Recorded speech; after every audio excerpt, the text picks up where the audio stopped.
Well, today we're looking at what is involved in the draft process, and I'm joined by Kinnear Beatson, who is the General Manager of Recruiting and List Strategy at the club. Thanks for joining me, Kinnear. My pleasure, Haley. Firstly, for those who don't know you, can you perhaps give a bit of insight into what's involved in your role?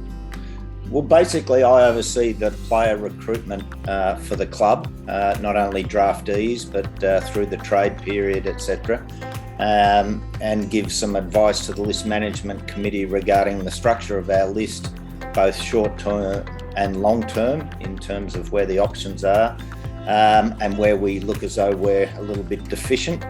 I also provide the information to the list management committee regarding which players are out of contract, which ones are free agents, etc. So we're looking at all avenues of player recruitment, and that might also include alternate talent, which means rugby league players or soccer players or international players such as Colin O'Riordan and Barry O'Connor. So it's a fairly broad role that covers all aspects of player recruitment.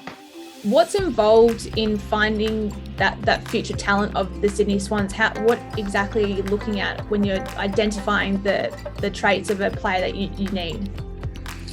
Well, normally we'd start tracking a player from about the age of 16 when they enter the AFL National Under-16 competitions, and prior to that, each state and territory would have their own mini championships, if you like. So our futures coordinator, Ross Monaghan, would normally attend most of them. That's been difficult over the last 2 years, of course, because of COVID.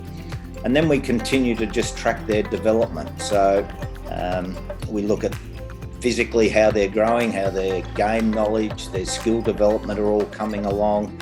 And as we get closer to their draft year, which is 18 years of age, we look a lot more into their sort of attitudinal aspects.